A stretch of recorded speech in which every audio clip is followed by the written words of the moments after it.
You're listening to Marriage Minute with Pastors Richard and Donna Spears, impacting marriages that leave a lasting legacy. Well, hello, everyone, and thank you for joining Marriage Minute podcast for our podcast number 15. Yeah, thanks for joining us, everybody. We're so glad to be coming to you again this Tuesday. Yes, we are hoping that you are blessed by the content that we're putting out there. We are currently going through Gary Chapman's 5 love languages, and we're on love language number 3. They're in no particular order, but we're just calling this one number 3, and it is physical touch, which is what we said we'd touch on, no pun intended, from last week. I say woohoo to that. Maybe a lot of guys out there have the same feeling about physical touch. It's like, I don't know, maybe if there was some way that we could take a poll or a survey, it'd be kind of cool to say, okay, what's the percentages? Like how many men, like physical touch, and then how many women? Right. I wonder kind of what that breakdown is. But well, and then I also wonder when you say that, because I think a lot of men misinterpret the love language of physical touch as sex. And we do? Yeah. Oh, in my opinion. I'm sorry. You mean it's not like sexual activity? Right. Well, it can be, but that's not. I think men think, and forgive me for making assumptions, is that when we say a love language is, and I'm air quoting out there for you, for those of you because you can't see us, when we talk about love languages and physical touch, I would assume, and you know what happens when we assume. Yeah, we're not doing that. That most men's thoughts go to the sex part of a relationship. I would say that's probably true. Yeah. If you guys could wave at us and we could see you, or if we could see some emoji, hand raises or whatever, that would be really cool. So we know, if we're right on or not. But we think we might be right on here with us men because I mean, we've been married over 30 some years, and I've known you longer than that, and we have been down this road with a lot of people, and it kind of is just how it is. I think, as I think back even to my younger years and our younger days of marriage, that's the place that I went. I made the assumption that when we started to have touch, even if it was just, holding hands or kissing or whatever the case was, that was going to lead to something more. And I think you had the same thought. Oh, because it always did. So there was no if you touched me, it meant we were going to be together. Yeah. Whereas when I was younger, and this is a whole nother episode, on intimacy and physical and sexual touches and stuff like that. When I was younger, we're dating, yes, we were not believers at that time. Yeah.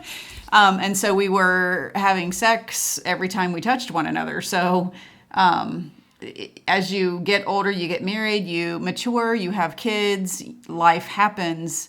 That just kind of changes the definition of intimacy and making love and sex. It's all means different things. Really, the definition should have never changed. It's just, I think our circumstances changed, right? Right. It either, by the circumstances, forced us to look at things differently. We just had more responsibility as a married couple. We had children. We had a family. We had, they had to come first in many ways, and as many as that are, you have younger children or even children in the middle-aged, high school aged. I mean, you're always running after their activities. Yeah. So life's busy, so even with the younger children, whether it's baseball or soccer or football or singing lessons or dancing lessons or whatever it might be that your kids are involved in. We seem to be run, and we just don't have enough time to slow down. Exactly. So then it kind of leads toward what you said is like, okay, when we have a moment's notice, if the ladies, are desiring that as well. I mean, the guys are like, well, we haven't been together in a while, so let's move this thing along to physical touch, and physical touch means this. So, like you said, you start to lose that more of that intimacy, the closeness, And intimacy and sex are not equal. The definition is not the same. It's not. And so we're just here to talk about physical touch. Yes, is sex included as a part of physical touch? Absolutely. Absolutely. Right.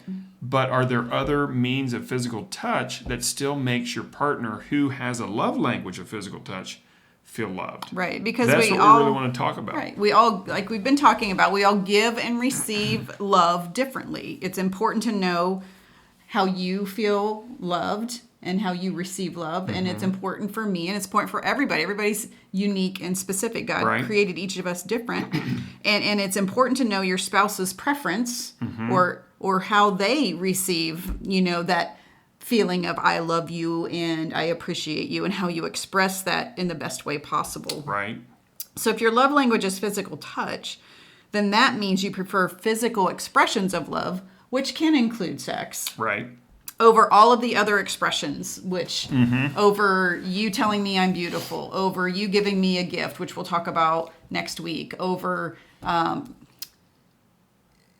quality time spent with me. So if my primary love language was physical touch, all of those other things that we had talked about previously, plus the receiving of gifts, which we'll talk about next week, are come underneath the physical touch that you may give me. So I think, like, for me, just so our audience knows, I mean, for me, it's like acts of service and physical touch are like 1 and 2. They could be opposite. I mean, it could be physical touch, then acts of service, but those two are basically at the top. And then words of affirmation would be probably 3 for me. I mean, do I like to get gifts? Sure, but that doesn't really do it for me. So, so those, you're speaking to somebody, you're listening to somebody today, audience out there, men and women. Here's a guy that actually likes physical touch. Now, that may be the same for most men. I don't know. But it's high on my priority list, and it definitely fills my tank. So that could be like a hand holding. That could be me giving you a massage that doesn't lead to sex. I'll tell you one thing that I really love that you do that's physical rubbing touch. Your head. Oh my gosh. But you don't ask me for that very often. When she rubs my head, I don't know know about anybody else, but maybe there's something you love, like your feet rubbed, or wash back your feet. Okay, rubbed, sometimes we have stinky feet, guys. Well, ladies too. But man, when she rubs my head, I'm just like asleep. Yeah. And I'm in heaven. I mean, it's really great. And it is like the best thing. But one of the things I was just thinking about before we did the broadcast is one of the things that's just like I always look forward to when in the morning. Because I get up first, and so I'm usually sitting in my recliner, and I'm reading and waking up, myself, drinking some coffee. And so Donna gets up, and I'm looking forward to her. She goes into the other room, kind of opens some blinds. She turns the heat up a little bit, depending on the weather, what's going on, or cools the house down a little bit more. But then she comes in by my chair, and she usually gives me a kiss first thing in the morning, and I always look forward to that. Aww. And so for you guys out there, I mean, That's just something as simple as that. I always look forward to getting a kiss from my wife in the morning. That just fills my tank when she does that, because she's thinking about me. I am. Always and she knows that I like that. Yeah. And so I really appreciate that. So physical touch can be intimate and non-intimate. And some of the non-intimate touches can lead to sex, but knowing what your spouse needs at that time and what they want at that time is very important. Yeah. So we're talking about communication. Right.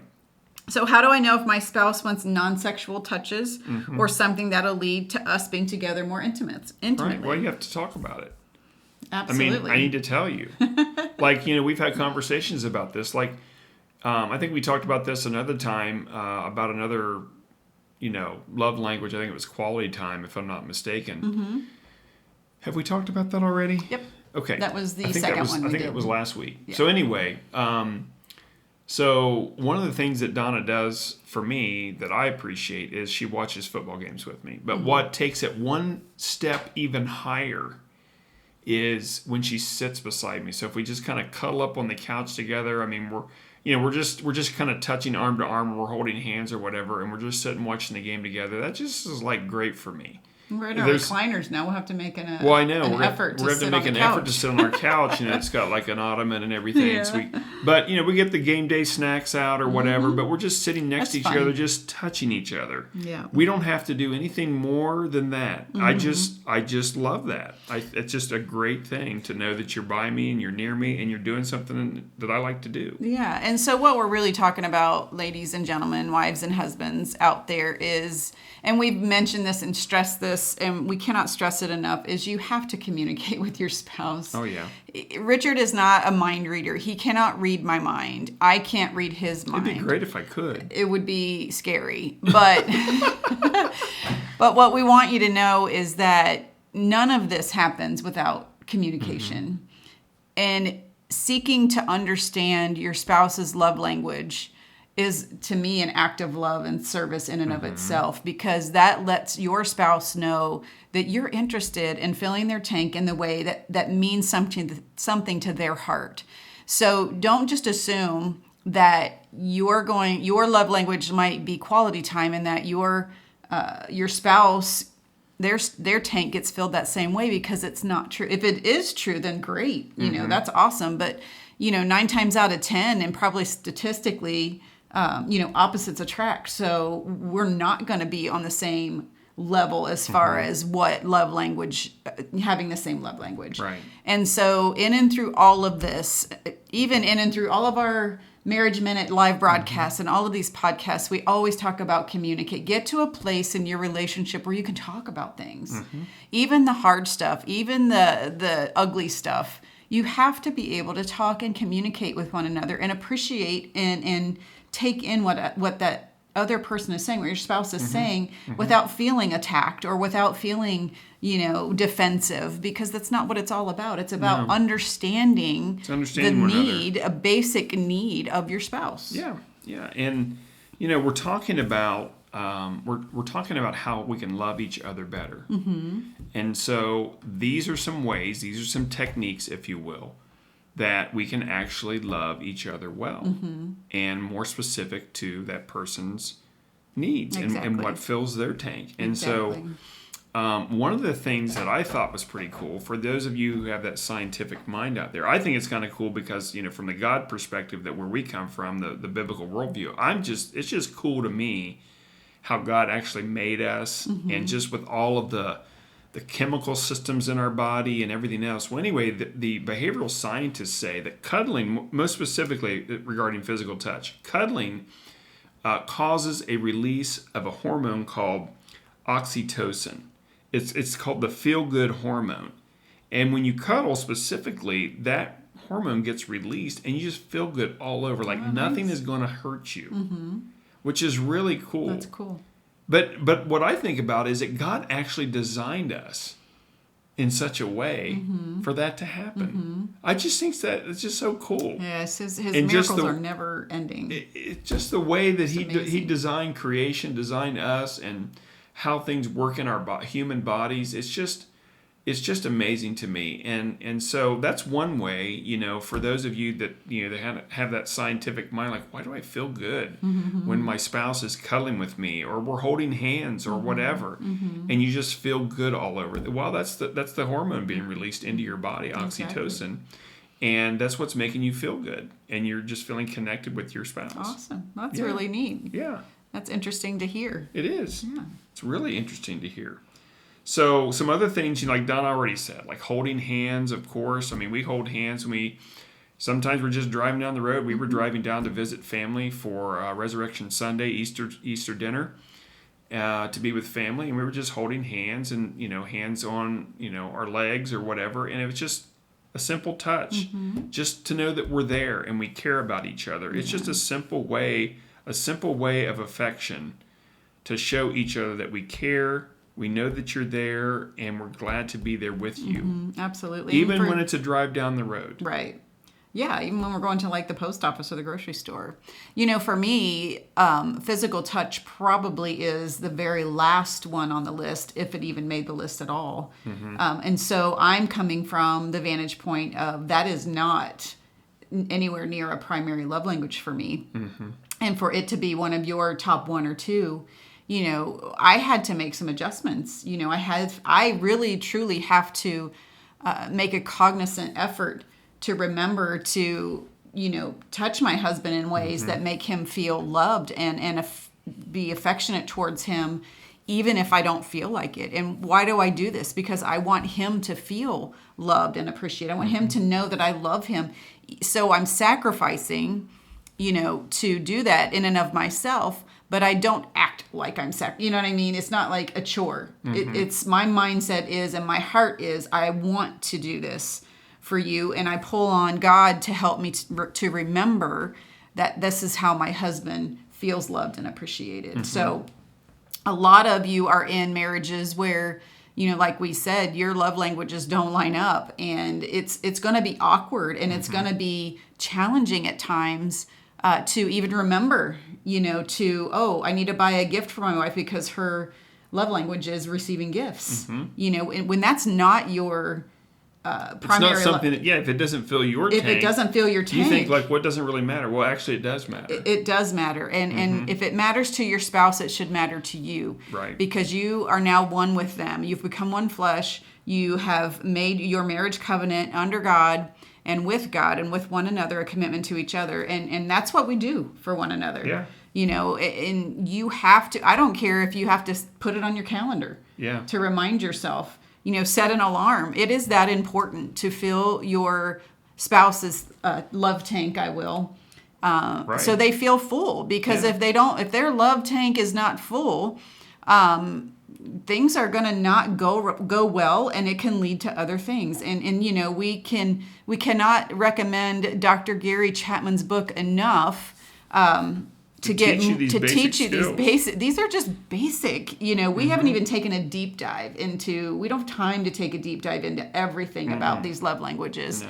He's done the research. We're just regurgitating it for you all out there in hopes that you guys grab a hold of what we're trying to tell you. And next week, we're going to give you the link to go online and to take that quiz together as a married couple. And find out if you don't know. I mean, I'm kind of excited to take it again because we talked about taking it again to find out if I'm pretty sure it's pretty sure. I'm pretty sure it's going to be the same. Yeah, but anyway, it's still going to be interesting. It is. Some things might change a little bit. Like I told you, my 1 and 2 could be inverted. My 2 could be 1 and my 1 could be 2.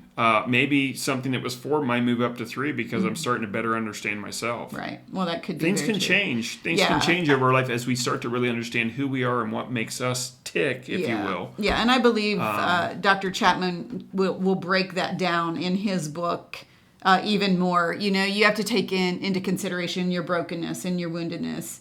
I might have a love language of physical touch as a huge number 1 because that was void in my life growing up, right? So that could be an example of something that you unhealthily, if that's a word, unhealthily crave, right? In a brokenness issue in your life, and so that's why it's so important to get free, break those chains of bondage in your life, get that emotional healing from your past. So you don't drag that into every area of your life, into your present and your future. Yeah. Amen. Yeah. Amen. So, I mean, it's just an important thing, even, let me just say this, like skin to skin touching that doesn't lead to sex. Right. That's physical touch. Absolutely. So, I know, restraint may need to be there if you're just doing some skin to skin touching, but there may need to be some restraint and some self-control. But you're having a conversation on the front end. Exactly. And so, if you want to do that and really try to enhance your life a little bit more, I mean, that just brings intimacy to another level as well, because then, when you actually engage in the love-making act, I mean, you're just so, what's the word I'm looking for? You're so not ready, but you're so kind of excited about that time when you're coming together because you've had these other physical touch ideas that you're implementing, and it's actually creating a greater desire for one another. Exactly. So, yes, not to sound too crass, but the pump has been primed for intimacy. Yeah, that's a good thing for both the wife and the husband, because we had talked about how sex for a man, he's ready right there. Most people, most men, and for women, it's an emotional, it's a mind experience as well as physical. So it just takes women, in my experience and the people that I've talked to, aside from one or two, it takes a while to just get yourself ready, because there's just a lot going on in your life these days. So So here's one thing for you that, for those of you out there that are the ones who are trying to be supportive of the person who physical touch means something to them and actually fills their tank. Kind of a funny, if you will. If you're that person that has to fill your partner's love language by physical touch, you don't have to talk. So you don't have to say anything. I mean, you don't have to do acts of service. Right. You have to wash dishes or sweep the floor or wash windows. You just have to touch your spouse. You don't have to go wash the car. Right. All you have to do is touch them. Yeah. That's it. Yeah. So, I mean, look at that as a benefit, actually. Yeah. I guess I should look at that as a benefit. It's really an easy way. It actually is, yeah. If you think about it, it's really an easy way to meet your partner's need. Yeah, absolutely. Absolutely. So there's, to wrap up, there's a lot that you can do in physical touch if your spouse's primary love language is physical touch. From the simplest things to leading up to, being intimate with one another, which is a beautiful thing. There's so many things, that can happen. And the thing that we want you to know, again, is if your primary love language is physical touch, or if your spouse's primary love language is physical touch, find out what that is. So if mine was physical touch, but I didn't like my head messed with, let's just say. Right. But you kept doing that because you thought that was filling my tank, but to me it just sends me through the roof for whatever reason. We're not communicating about that, and I'm just cringing, and he's thinking he's filling my tank and wondering what the heck's going on. So it can be simplest things to, lots of different things, but just keep that in mind. If it's not your primary love language, work on it. We all have to work on it, and your spouse is worth it. Yes. Richard is worth it. I am worth it. And so you're worth your spouse spending the time, making an effort, and so is your spouse. So just remember this. I mean, just remember that the simplest acts of physical touch, it doesn't have to be this complicated thing. Right. But just the simple act of a kiss, or holding hands, or cuddling, sitting on the couch together, watching a movie. Those simple acts speak volumes. Yeah, they're very impactful. Absolutely. And it's just huge for that person who really thrives off of physical touch. Exactly. And so don't think that those things don't matter. They actually do. But like Donna said, the best thing to do is to communicate. Yeah. Have your spouse ask the question, what I do physically when I touch you, when I hold your hand, when I kiss you, whatever, what really of all those things really hits the mark for you? Well, they may say all of them. Right. Or they may say, well, when you do this, this really. Yeah, just like you shared earlier, one of the things that I could see if a husband is out working all day and mama's home with the kids or whatever, that's also very stressful, work and staying home. But that hug, right, when you get home, the hug and the kiss, hello, I'm so glad you're home. Yeah. That can speak volumes even more than being intimate. It can. And I was just thinking about, we just watched our grandson for 3-4 days, and it was just a joy to have him with us.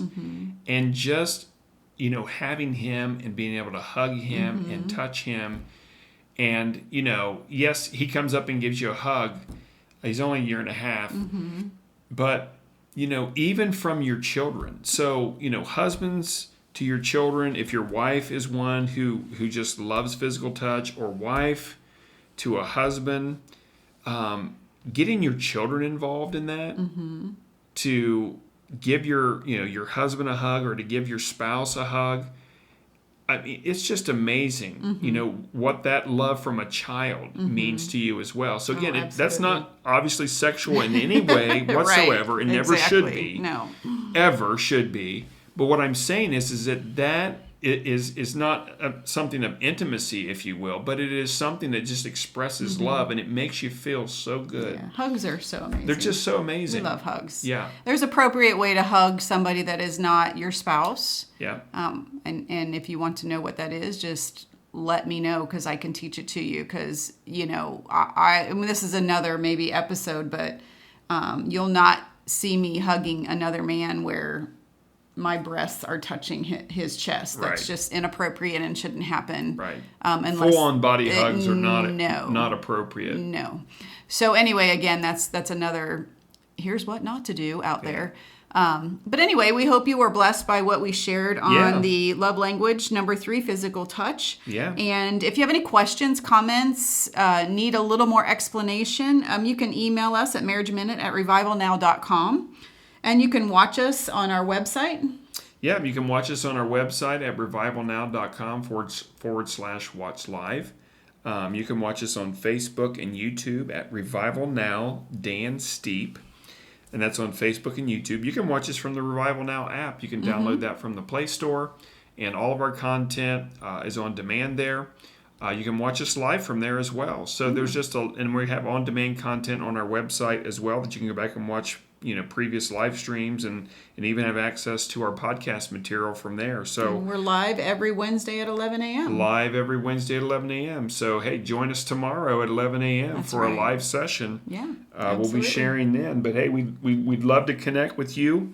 So send your questions our way. Join us, in the chats on YouTube and Facebook when we're going live on Wednesdays at 11. And we just love to see you and talk with you. Yeah, if you get a chance, please like and share our content. We want to get out there and reach as many people as we can, just impacting marriages for the positive and for God, and just strengthening your relationship. So we love you guys. We'll check in with you next week. Bye-bye. Bye.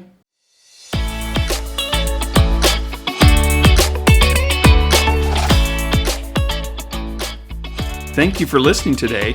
Catch all of our podcasts at revivalnow.com and send us your Marriage Minute questions at marriageminute@revivalnow.com.